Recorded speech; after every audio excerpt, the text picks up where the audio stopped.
Саламатсыздарбы? Аты жөнүм Ыдырыс Исаков. Мен бүгүн Кыргызстан-Казакстан чегарасындагы мынау Актилек чегара өткөрмө бекетинде турамын. Анткени бул жерге келгенге себеп болду. Көрсө, райым кармалыптыр, бирок схемасы иштеп атыптыр. Райым иштен кетиптир, а бирок анын схемасы сакталып кала бериптир.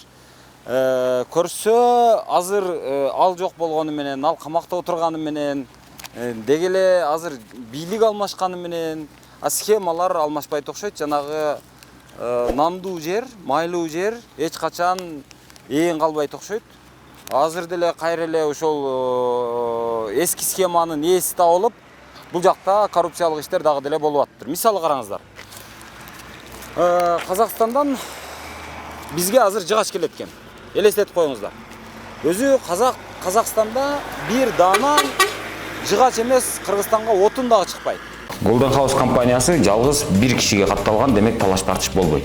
Азыр курулуш болуп аткан жер ушул компаниянын атына өткөрүлгөн, демек мында дагы талаш тартыш жок. Компаниянын өзүнүн уставдык капиталы 107 миллион сом деп көрсөтүлгөн.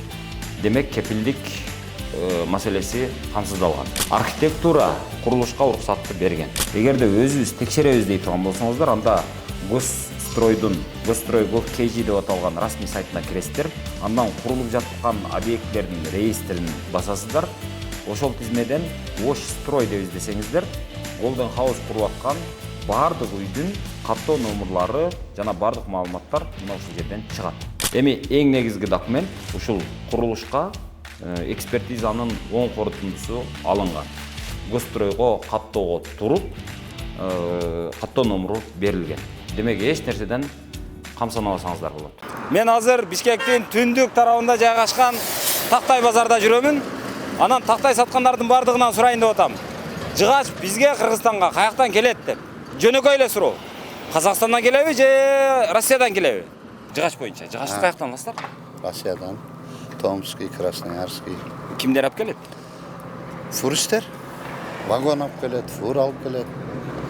Сіздерге ошол азыр мен угатам да, бизге жыгачтын бир 80% Казакстандан келип атат. Жок. Андай жок. Такыр жокпу? Жок, андай. Только Россия. Казакстандан деген бир документ менен бир жыгач келеби сиздерге? Көрө элекмин ал жыгачын. Честно, андай документ көрө элек. Потому что ал документти бизге да бербейт, өздөрү алып келишет. Канчадан аласыздар кубасын? Ар кандай. Негизи эми мындай эмеси бар да, бул жолду баасы. 19.000, 19.500, 20.000, азыр көтөрүлүп кетти. Менин угушума караганда 15.000, 15.500, 15.600 теңгеден, жок уксаңыз, 15.600 теңгеден чыгып атыптыр. Ал деген сөз 3.000 сомдойм. Казакстандан бир кубасы жыгачтын 3.000 сомдон бизге жыгач чыгып атат. Ишенсе болобу ошо? Жок. Андай болсо анда биз көтөрбөйт элек да, давно эле бизди эметип салбайт. Азыр бул жерде канча? Базар баасы 22 болтабы кубасы? Жок, кубасы 20.000, 21.000ге чейин. 20-21. Болду. Рахмат. Жыгачты каяктан алып атасыздар? Жыгачты Каяктан келет? Россиядан алып келип беришет ошо. Бизге азыр мен угатам Казакстандан келип атат деп. Жыгач Казакстандан келеби, жыгач келбейби? Билбейт экенмин. Уккан эмессиз. Кимдерден аласыздар эми алсаңыздар? Ар кандай? Мисалы, кайсы фирмадан? Фирмалар алып келип берет деп. Фирмасын деле билбейм. Жыгач алалы деп келе. Жыгач. Жыгач канчадан болуп атат азыр сатышыңыздар? Жыгачтын кубу 21 миң болуп атат азыр. Алышыңыздар канчадан болуп атат? Жашырын болбосо эми. Алышыбыз эми Россиядан зависит этет да. Россия ылдыйраак болсо ылдыйраак, өйдөрөөк болсо өйдөрөөк. Ошондо Россиядан келеби же башка жактан келеби жыгач бизге? Россиядан келет, Россиядан башка жок. Казакстандан келет деп угам го. Казакстан өз Россиядан алып атса, Казакстан. Азыр бирок бизде чындап эле баягы эмеден, бизден бажыдан өткөн документ боюнча 80% жыгач Казакстандан келип аткан имиш. Ишенесизби ушуга? Билбейт экенмин. Билбейт экенмин кандай болот. Сизге кимдер алып келип беришет жыгачты? Өздүкүлөр эле доставка кылышат. Ошо кимдер эми? Үч жерге эле кирип келгендеринен сатып алабыз ошол. Ошолор кимдер эми? Аттары бар да эми. Фирма же тааныбайм. Жок, жекеле менчиктер эле, частный эле. Фирма ташыбайт го дейт. ИП же болбосо ОСО менен алып келишеби дейм да. Ооба, ошондой ачкандар бар. Ошо мисалы кайсы ОСО алып келип берет? Короче, мен билбейт экенмин ондой жагын. Жыгач Россиядан келеби же Казакстандан келеби? Россиядан келет. Қазақстандан жыгач келеби, келбейби? Жоқ, Қазақстаннан келбейді бізге. Бізге Омскийден, Томскийден келеді, Россиядан келеді.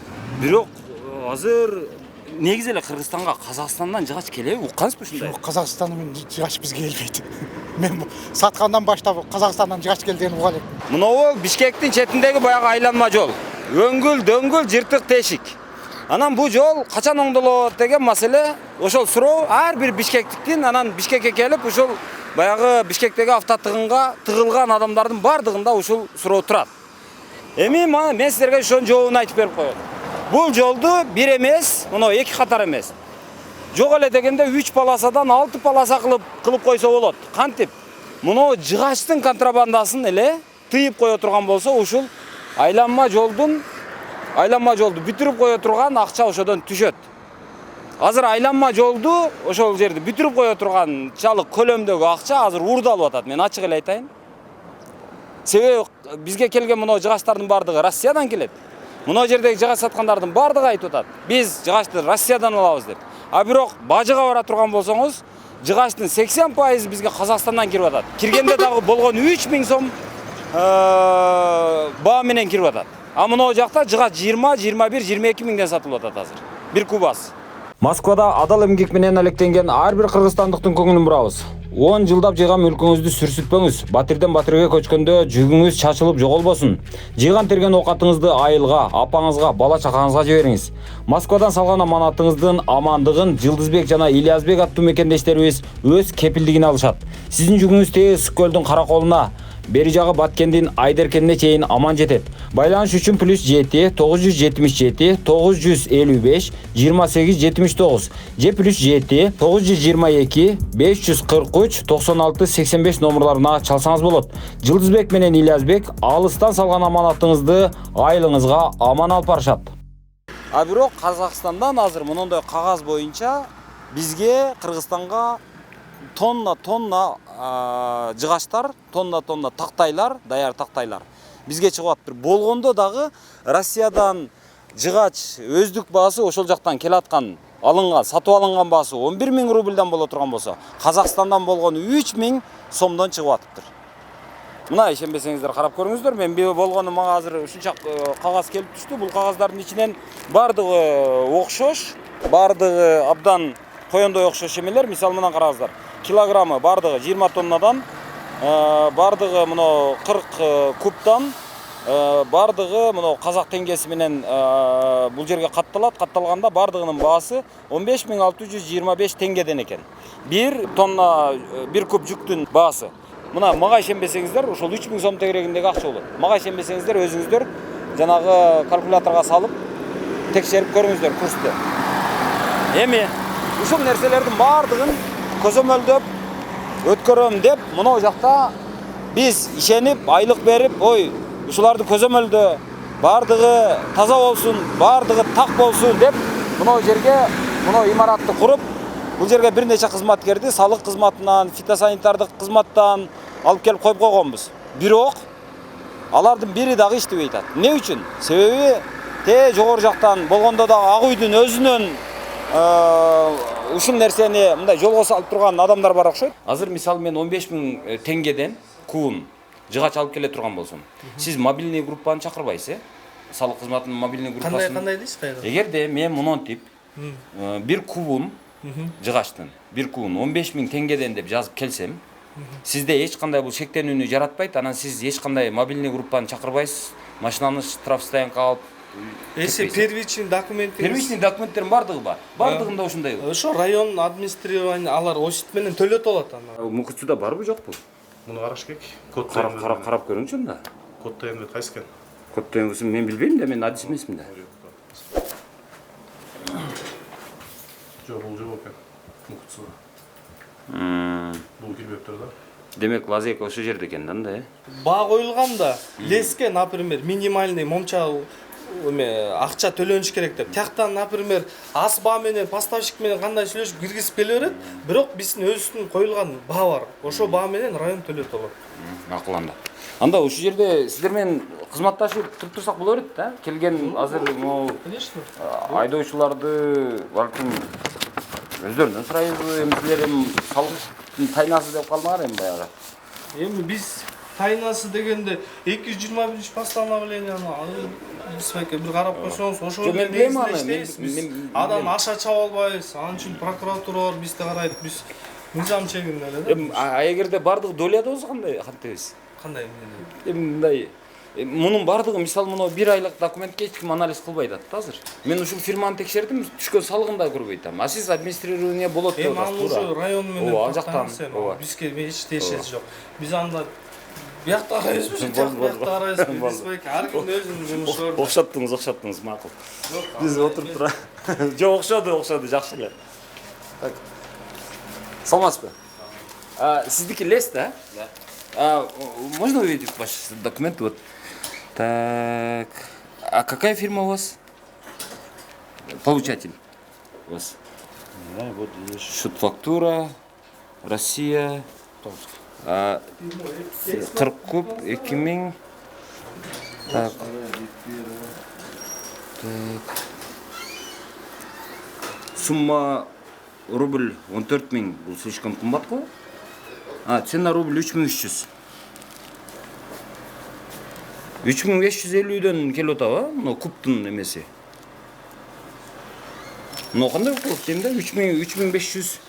3550-ден ценасы. Мынау емесі куп менен есептеліп отыр ошондо. Бұл жақсы эле ушу?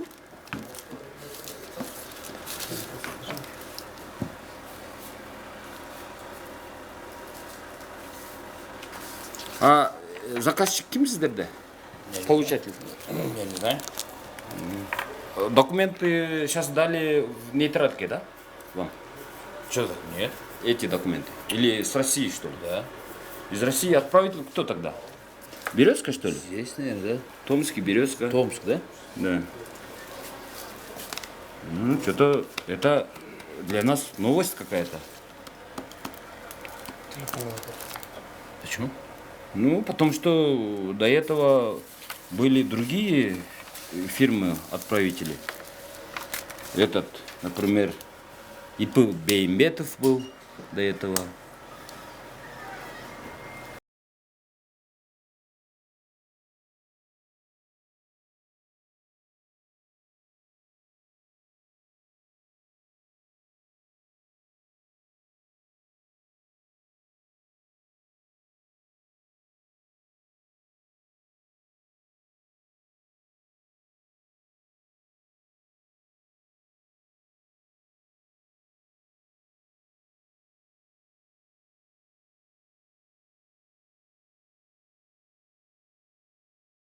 По-моему, наверное, закуп или что? Да, это цена. Да. Оригинальная цена от отправителя. Так общее вот это, по-моему, да? Или... Да. Вот, например, Россия. Ну, это какая-то, это для нас новость. Хорошо, успехов вам. Удачи. Сколько грузов у вас? Как сколько? 20 тонн? Тоннаж. 20 тонн?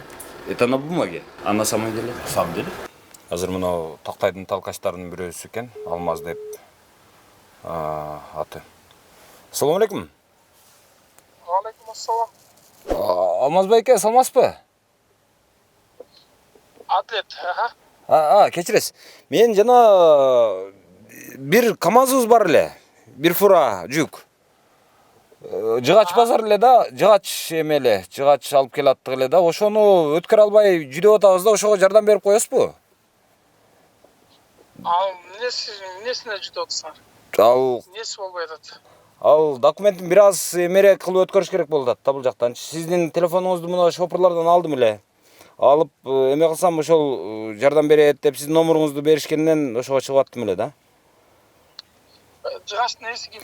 Жыгаштын ээси мен өзүм алып келатам, бирок эми жанагынтип эми жолго коюп баштаганбыз да. Мурда башка бир шопурлар менен эме кылтычу элек. Азыр эми кайра ушинтип чыкканбыз, азыр эми ошону мына бажыга келет да бүгүн. Алло. Кайсы жерде соода кыласыңар? Биз Ошто. Ошто, Ооба. Эме кылайлык. Силердин машинаңар кайсы жерде турат? Азыр эмеге келелек али. Азыр бүгүн кечке чейин келип калат да. чуудады, чууга. ооба. Сизде тиги складыңыздын номерлары барбы, данныйлары? Түшүнбөдүм, кандай номерлар? Мына азыр биз Кыргызстанга киргизип берели. Кыргызстан анан Кыргызстандан кайра Бишкектен кайра Ошко барат, Сосновка. Ооба. Аны бүтүрүп берели. Короче, тиги жакта канча куб жыгач бар? Бир фурада где-то бир көп деле эмес, где-то бир ашып кетсе 20-25 кубтай чыгат го дейм. Өтө перегруз кылбайлы деп коркуп бир азыраак жүктөгөнбүз да. Без перегруз болсо 30 куб экен да, 35 куб экен. Ооба. Анын бияктан чыкканы 38 000 сом болот. Ошко 8 000 сом болот. Жарайт, анда жолдон документ текшерсе, ошо тияк баягы общий 38, баягы 8 болот да, короче байке. Хорошо, анда жарайт, азыр жүк келгенде чала берейин анда, Жок, жүк келгенде эмес, водителиңер мага чалсын. Жарайт. Номерди Макул. Анан эме да, биздин эме менен кирет, мейли документтер менен, сиздин документтер жок да. Ооба, ошондой да, ошо проблема болуп атпайбы. Все, оштон дагы элес менен иштеп аткандар болсо айтып коюңуз. Жарайт. Жардам берип турабыз. Бияктан документтерин бүт баарын туралап жазып, Сосновкадан да проблема болбойт. Атто Ошто мен Оштон көп коммерсанттарды тааныбайм. Бирок ошо байкуштарды бияктан анча-мынча өзбек балдар иштейт, ошолор кичине кымбатыраак эмет кыйнап коюшту да. Ошон үчүн кыйналбай прямой да. Прямой иштешет тургандар болсо айтып коюңуз. Жарайт. Сүйлөштүк. Документтерди бүтүп берип турабыз, жакшынакай кылып. Официальный полностью биягы официальный болот. Официальный болгондо. Атың ким сен? Атым Бактияр. Бактияр. Как положено кирет, как положено барат, местаңарга чейин унчукпайт. Бүт документально болот. Налогторун, продажасын баарын төлөйбүз биз. Короче, полный 12% тоже төлөнөт. Ошо главный ар жакка барат. Сиздин базаңызга барат. Ошо базаңыздын өзүңүздүн юридический документиңизди жөнөтүп коюңуз. Склад кимге катталган? Ооба, биздики жөнөкөй осо эмес да, ал жөн эле ИП. ИПңиздин эме бир складка катталган да. Ооба. Ошо складыңызды, ИПңизди данныйларын полный жөнөтөбүз. Анан тиги водитель киргенден ошо водительге жөнөтүп коебуз. Водитель болсо тиги жактан чыккандан кийин сразу Ошко кете берет. Эгер башка элес менен иштегендер болсо деле айтып кое берсеңиз болот, чогуу иштеше беребиз. Жарайт, мен көп жылдан бери иштейм. Түшүндүм. Жарайт, рахмат. Азыр мен шопур менен байланышайын. Макул. Азыр өзүңүздөр көрдүңүздөр, муну Адилет деген талкач менен сүйлөштүк. Ал айтып атпайбы? Менде 30 куб жыгач бар десем, ошол 30 куб болсо, демек перегруз кылган жокмун десем, демек сенин эмең ошо фураңдагы жүгүң 30 куб экен деп атат. Өздөрүнүн булардын өздөрү өткөрүп аткан жүктөрдү карасаңыздар, бардыгы 40 кубтан болуп атат. Демек бардыгында 10 тоннадан перегруз ашыкча деп ойлойм. Анан ошонун бардыгын булар мындай кылып атышат да. 38 000 сомго бажыдан сенден өткөрүп берем деп атат. Андан сырткары жанагы салыктары төлөнөт, бардыгы таза болот, эч кандай проблема болот, сен коркпосоң болот. Бирок дейт, менин фирманын атынан өткөрөбүз. Сенин фирмаңдын документи жок да деп атат. Туура. Эми караңыздар. Ушул жерде маселенин бардыгы ушул жерде жатат да. Ал кантип баягы биздин жүктү 43 000 азыр 38 000 өткөрөм деп атат. Биздин жүк өзү 43 000 өтүш керек. Булар көрсө кандай кылышат? Булар азыр барат, алат, анын ичинде өзүнүн долясы бар. Анан мына жерде салык кызматына бере турган доля бар. Жана башка кыскасы расходдор бар да. Ошонун бардыгын эсептеп келгенде бул ошол өзүнүн пайдасын кошуп, болгону 38 000 сомго өткөрүп берем деп атат. Эгерде 30 кубту эсептей турган болсок, ал болгону 40 бизде эгерде мыйзамдуу эсептесек, анда 43 миңди биз эмеге төлөшүбүз керек. Мына бажыда, салык кызматында төлөө анан өтүшүбүз керек. Себеби ар бир куб өзү Россиядан алынган баасы 11 миң сомдун тегерегинде болот. 10.800 сом, 10.800 рубль же 11.000 рубль, ушундай 10.900 рубль ушундай болот да. Бирок булар кантип мындай кылат? Себеби булар баягы Казакстандан жүктү Казакстандан чыкты деп эсептешет. То есть баягы отправитель, баягы жүктү жөнөтүүчү, жүктү сатуучу Россия эмес, Казакстан болуп калып атат. Бирок экинчи бир мындай бир аксиома бар да. Далилдештин дагы кереги жок. Казакстандан жыгач чыкпайт. Казакстан тактай сатпайт. Анткени Казакстандын өзүндө жок. Казакстан бизден бетер чөлдө жашайт. Алар өздөрү жанагы жыгачты ошол Орусиядан алып келишет. Анан кантип алар баягы Орусиядан 3 эсе арзан баада жыгачты бизге сатышы мүмкүн. Ойлонуп көрсөңүздөр, алар 3000 деп атат. Орусиядан келе турган болсо, ал 11.800, 10.800, 10.900, 11.000 рубльдан чыгат. Азыр эми баралы дагы, мына бажы кызматына баралы, анан ушулардын мына жерде мына көрсөңүздөр, азыр мына Казакстандан чыкты деп мына карасаңыздар, мына бардыгы Казакстан дейт. Булардын бардыгында азыр документтерде баягы жыгач менен гана алектенген бир эле фирманын документи чогулган. Мына бир фирмада ушунча жүк өткөрүп атат мына. Мунун ар бири бир фура жүк десе болот. Мына бир фура. Ушундайдан азыр менде мына ушунча кагаз турат азыр. Ушунун бардыгы ушул стандарт, бардыгы 3000 сом менен жыгач алынып келатат деген документ менен Кыргызстанга кирген. Болгон 3000 сом менен. Бир кубасы 3000 сомдон жыгач жок да азыр. Азыр дүйнөдөн издеп таппайсыздар. Россиядан эле эмес, Казакстандан эле эмес, эч жерден. Бирок булар ушинтип атышат. Камчыбек Ташиев мырза, мен сизге айтат элем, сиздер азыр коррупция менен күрөшүп атабыз деп атасыздар.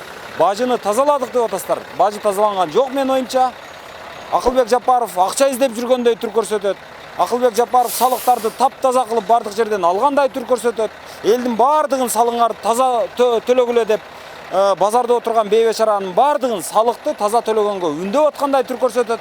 Бирок ошол эле учурда мына жакта азыр тонналаган жыгачтар, мен бир эле ушул өткөрмө бекеттеги бир эле товардын бир эле түрү боюнча айтып атам. Бул жыгач, тактай.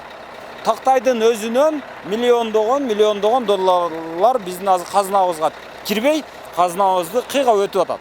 Өтүп барып туруп кайра эле алар ошол килтейген чоң чиновниктердин чөнтөгүнө кетип атат. Андан сырткары мына жакта иштеген салык кызматына, андан сырткары ошолорду көзөмөлдөгөн балким улуттук коопсуздук кызматына, ошолорду көзөмөлдөгөн балким бажы кызматына, чек ара кызматына жана башка структуралардагы баягы килтейген жетекчилерге доля катары түшүп турат деп ойлойм. Башка менде мындай сөз жок. Анткени бирөө эле мына жерден доляны алып, бирөө эле жалгыз эле ошол жердеги бир талкач эле ишти кылып аткан болсо, башкалары бардыгы эле көзүн жумуп, унчукпай оозуна талкан салып отурат дегенге мен такыр кошула албайм. Эгерде бөлүшүп жешпесе, булар анын мойнун жулуп коет эле. Ошон үчүн араңыздарда бөлүшүп жеп аткан бул жактагы иштерди, ушундай кара иштердин бардыгын көзөмөлдөп, долясын алып отурган бир эмес, бир нече чиновниктериңиздер араңыздарда бар деп ойлойм. Эгерде элден ишенимди алам десеңиздер, эгерде чындап эле жакшы иштеп атканыңыздарды далилдейм десеңиздер, анда бул нерсеге чара көрүлүш керек деп ойлойм. Эч качан Казакстандан 3000 сомдон жыгач эмес, отун дагы чыкпайт деп ойлойм. Бирок бизге азыр 3000 сомдон отун эмес, тилинген, кырылган, болгондо дагы сасна, листвин жыгачтар чыгып атат азыр. Биздин кыргыз базарын ошолордун бардыгы каптап атат. Бирок азыр бизде ушундай кош стандарттык болуп атат да, бул нерсе эмнеге алып келет? Бул нерсе азыр көрөбүз, азыр чыкпай атат, биз чыгабы деп күтүп аттык эле. Бая биз күндүзү келгенбиз, келсек эч ким жок. Азыр мына түнү келдик, түнү өтөт деп, түнү бул жака өткөндөр бар, наркы жактан эч ким өтпөй атат азыр.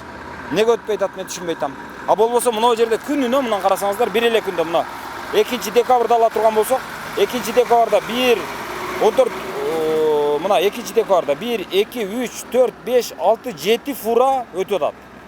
Бир эле 14 түндө. Кыскасы, бүгүн неге жок? Мен бир эле ошол 2 декабрда айтат десеңиздер, жок, мен мына кагаздардын арасынан ачып туруп көргөзөйүн дагы, кааласаңыздар. Мына 1 декабрда алалы. 1 декабрда 1, 2, 3, 4, 5, 6 КАМАЗ өтүп атат. 6 фура. 1 декабрда кайра. Мына 6, 7, 8, 9, 10, 11 фура өтүп атат. 11 фура КАМАЗ ушул эмеге кирген, Кыргызстандын чек арасынан өткөн. Эмне үчүн бүгүн жок? Мен түшүнбөйм ошону. Күндүзү көрдүк, күндүзү эч ким өткөн жок. Түнү өтөт деп келдик, түнү дагы эч ким жок. Эскертип коюшканбы деген ой келет нарактан. Кирбей тургула, жаман журналисттер келип жанды кашайтып атат деп атабы, иш кылып жок. Өзү негизи схема кандай иштейт? Мен ушул жерден түшүндүрүп берейин сиздерге. Россиядан 10-11 миң рубльден жыгач келет. Жыгач сатылып алынат. Ал Казакстандын, Россиянын территориясынан чыгат, Казакстан территориясына кирет, андан чыгат. Чыккандан кийин мына жерге Казакстан менен Кыргызстандын ортосундагы эки бажынын ортосунда нейтралдык зона бар. Мына ошол нейтралдык зонага келгенде бул жактан жана талкач дегендер барат. Барып туруп таптакыр башка документтерди баягы шопурлардын, айдоочулардын колуна карматат. Болгондо дагы мынандай ИП Бешимбаев деген бир казакстандык ишкердин атынан документ жасалат. Анан баасы мына жерде ар бир кубтун, жыгачтын ар бир кубунун баасы 15.625 деп стандарттык түрдө көргөзүлөт. Анан ошого жараша анан бул жактан жанагы төлөмдөрү чыгат. 15.600 теңгени кыргыз сомуна өзүңүздөр которуп көрүңүздөр ишенбесеңиздер. 15.000ге мен кайталап айтам, 15.000ге жыгач эмес, бизге отун дагы кирбейт Казакстандан. 15.000 теңгеге. Кыскасы ошентип келет, келгенден кийин бул жака ошол жанагы 15.000ден деген документтерди бергенден кийин алар келет, Кыргызстандын бажысына келет, мынау салык кызматына. Салык кызматы бул жерден карайт да, 15.000 бекен, жакшы экен деп туруп өткөрүп коюшат. Булар да ойлобойбу дейм да мындай. 15.000ден каерде жыгач бар экен, мен дагы алайынчы анда, мен дагы иштейинчи анда, мен дагы туугандарымды алайын, алып келип иштетейин дебейт. Анткени аларга уруксат жок. Бул особый адамдарга, өзгөчө тандалма кишилерге гана ошондой укук берилген. Аны менен бир нече киши гана алектенет. Анан ошол бир эле киши, бир эле фирма, бир фирмадагы бир нече киши бүтүндөй Кыргызстандын базарындагы ошол баа саясатын жайлап салат. Андан сырткары ошол эле салыкты, башканы ошо жемирип казынага жеткирбей эле алып калат. Ошонун айынан кайсы бир ишкерлер, мисалы, таза иштей турган болсо, аларга келип түшкөн баа абдан кымбат болуп калат, кайсы бирине абдан арзан болуп калат. Анан ага карабай жогору жактан отурат дагы салык кызматы жерлерде, так, сен кайсыл фирма менен алып келдиң? Так, ушундай экен, жакшы экен.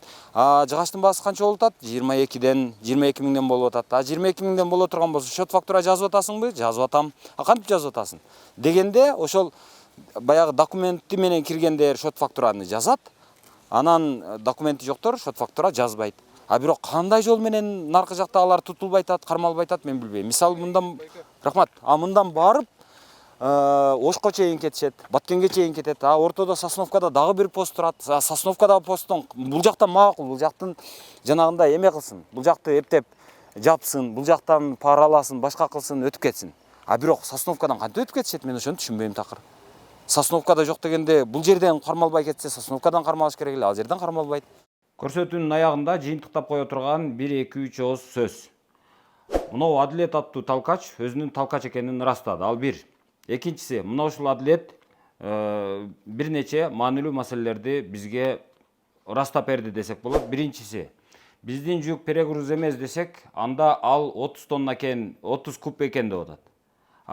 Демек, булардын өздөрүнүн документтерин карасаңыздар, бардыгы 40 кубтан болуп атат. Эгерде 40 кубтанды 600, ар бир кубун 600 килограммдан дей турган болсок, анда булардыгы жок эле дегенде 4-5 тоннадан ар бир КАМАЗы перегруз менен кирип атат. Бирок биз таразага барган учурда бир күндө болгону бир гана учур, 1-2 гана учур катталат экен ушу перегруз деген. Бирок ал дагы жыгач эмес экен. Адатта канча катталат ошондой перегруз?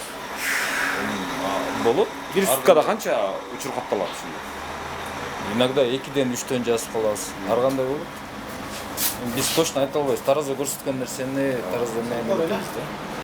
Демек, бул жерде ушунчалык чоң чиновник отурат.